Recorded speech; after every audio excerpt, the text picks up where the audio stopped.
A college professor started to notice that one of his students, Dave, started gaining lots of female attention. So, one day he asks Dave about his secret.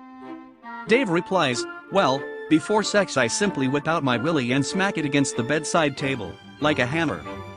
It numbs it up and makes me last longer." Later that day, the professor gets home to his wife and finds her in the shower, a welcome opportunity for sex.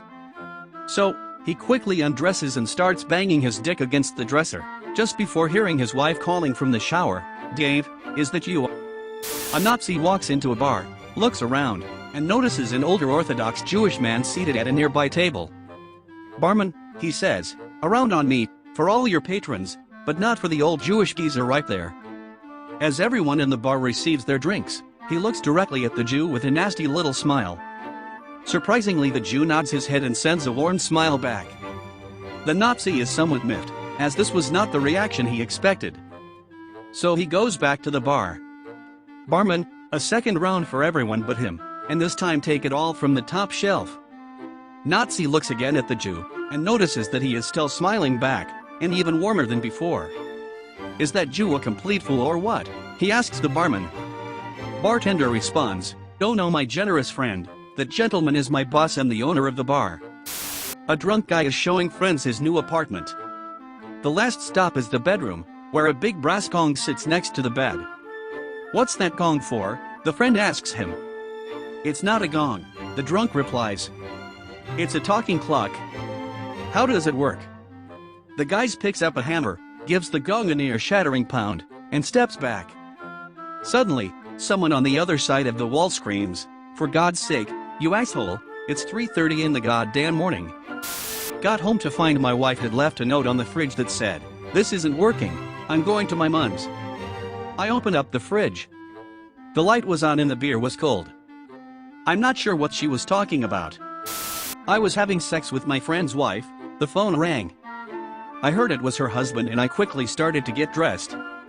She told me not to worry. He was out drinking with me. A Hindu, a Rabbi, and a Jehovah's Witness are lost. They wander across a farmstead and ask to spend the night. "I only have room for two, so one of you will have to stay in the barn," says the farm owner. The Hindu immediately volunteers, insisting it's no problem. However, a few minutes later, he knocks on the front door. "I'm sorry, but there is a cow in the barn, and they are sacred to me." "No problem," says the rabbi, and he goes to the barn. Again though, he returns and knocks. "There is also a pig in there, and that is against our teachings." "I will go then, friends," says the Jehovah's Witness, and he proceeds to the barn. A few moments later, there is a knock at the door. It's the cow and the pig. A couple want to have children but the wife can't get pregnant, so they go to see a priest for advice. The priest tells them they came at the right time, since his superior just sent him to Rome for 10 years, and he's leaving tomorrow. "As soon as I'll get there, I'll immediately light a candle for you," he promises. Time passes and the priest returns to the little town after 10 years. The first thing he does is visit the couple's home. He can hear a crazy loud noise when he knocks on the door. The wife opens the door, 3 little children on her arms, a couple of them hiding under her skirt, and others behind her playing around. The priest counts as many as 10 of them.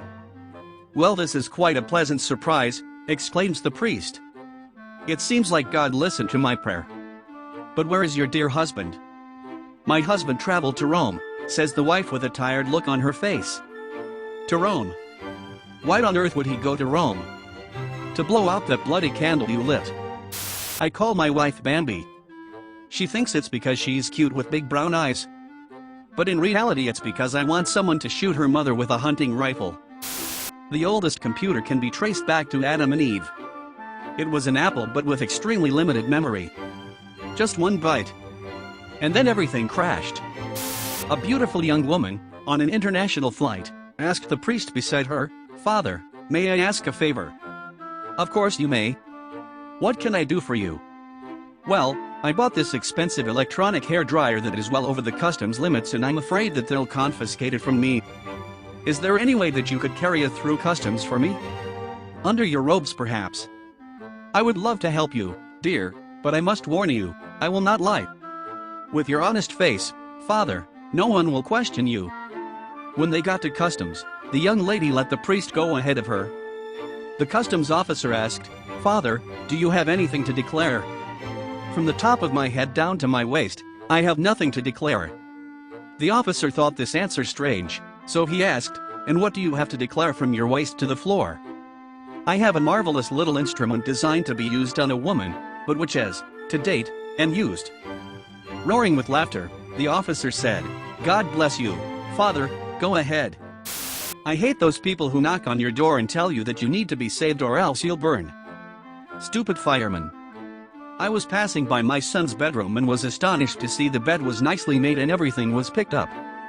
Then, I saw an envelope, propped up prominently on the pillow, addressed to, Dad. With the worst premonition, I opened the envelope and read the letter, with trembling hands. "Dear Dad.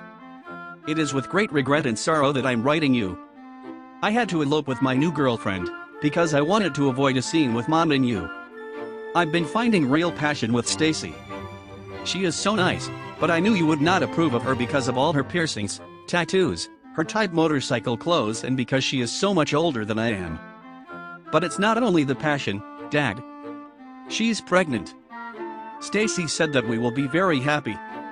She owns a trailer in the woods, and has a stack of firewood for the whole winter. We share a dream of having many more children.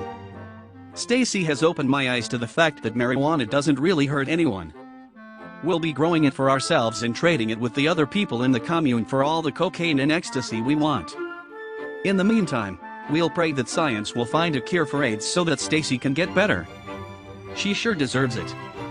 Don't worry, Dad, I'm 15, and I know how to take care of myself. Someday, I'm sure we'll be back to visit so you can get to know your many grandchildren. Love, your son, Joshua. P.S. Dad, none of the above is true. I'm over at Jason's house. I just wanted to remind you that there are worse things in life than the school report that's on the kitchen table. Call when it is safe for me to come home.